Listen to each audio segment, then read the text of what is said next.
Everyone, welcome at the press conference of round 8 at FIDE World Chess Championship. The game has ended in a draw and the current score is 4.5 to 3.5 in favor of Jan Nepomniachtchi. I'm starting with the questions and then the floor will go to press. My first question to Jan. If you can please take us through the most critical moments of the game today. Yes, so the line that occurred in the game is, I guess, one of the very, very topical lines nowadays in Nimzo. So as artificial as this rook a2 looks, it's somehow I think it's top and giant choice in certain positions. So I was more or less aware of all this piece sacrifice. At least I knew that after g6 black is fine. But e5, I would say, was sort of a surprise for me. So I thought, like, well, I was choosing between queen f4 and capturing on e5. So I went for the principal line, as it seemed. And then it was like pretty much forced, I guess. Yeah, like this knight e4, queen d8, and something. And then I don't know why, but I felt like over ambitious, and I think I made like some awful moves, which almost cost me the game, yeah, so at least half a point. So, like, it was a simple choice, I would say, I guess after rook h3, just to capture on e4, capture on d6 with the queen. Rook d2, queen c7, takes on f5, takes on f5, and this should never be worse. Like, okay, these 3 pawns, and all right, like I just put my pawn on e4, and okay, I guess it's never worse. But also I could go principal, but I completely forgot, yeah, like play rook h8. Also was smart, but I just completely forgot about the move rook d2. And after rook d2, suddenly I think black is lost, but yeah, I was very lucky. And then I guess, yeah, I was very lucky to bluff with this queen h4 move. I think, in fact, white can capture, and then I saw this, okay, I mean, maybe after queen f8 the position is bad, but at least it's not lost by force. But indeed, after king d1, queen g5, I mean, practically I have some very nice chances to escape. And well, I guess it was a lot of mess later in the game, yeah. But yeah, I guess yeah, this knight h4, knight f5 maneuver, like instead of some normal position, just nearly losing, yeah, this shouldn't go to my credit. Right, Jan, you mentioned about this queen h4 and you called it a bluff.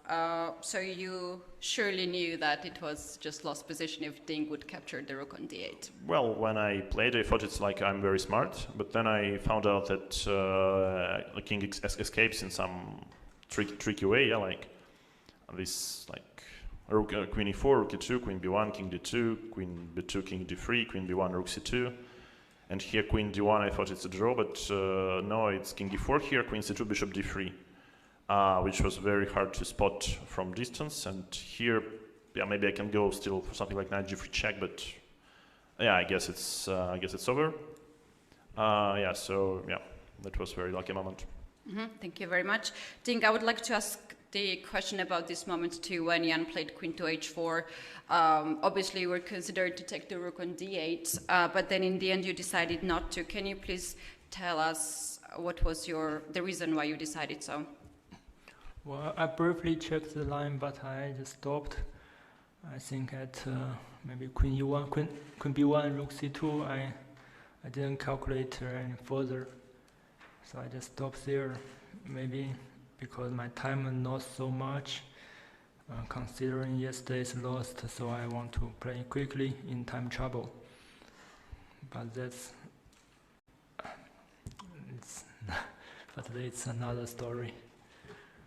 Right, so you mean that the time was a factor today in this game, that you did not capture, for instance, at this moment the rook? Yeah, I guess so. Right, and to talk about the time, have you got some advice from your team how to deal with the time situation? Because today there was a moment when you made the move last seconds.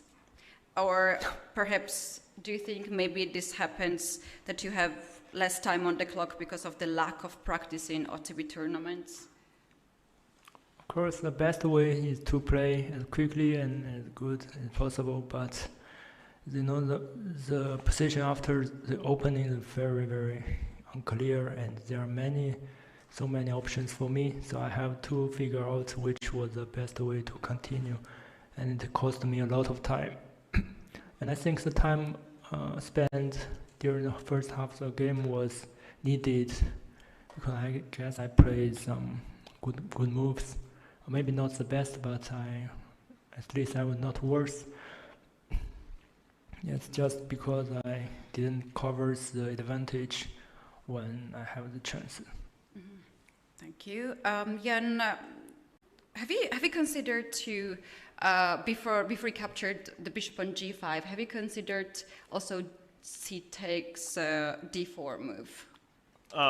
Actually, I think both moves are in the files, but in my lines. But I mean, I just thought that any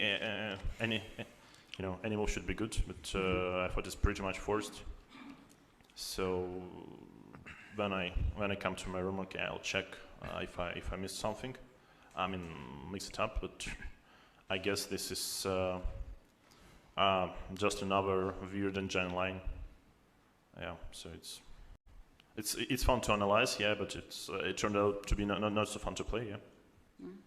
Okay, and I think one last question before I go to press about the opening and also about this rook to a2 idea. Were you happy during the game of your opening choice today? And if you can. Just take us through the moment you played rook to a2. What is the idea behind this move, rook a2? This idea, I consider this as some kind of cannonball in my opening preparation, because can be very powerful, and it's very, very long preparation. A very deep idea behind this. So yeah, today just. Very pity. Yes, it could be a very good game, but it doesn't happen.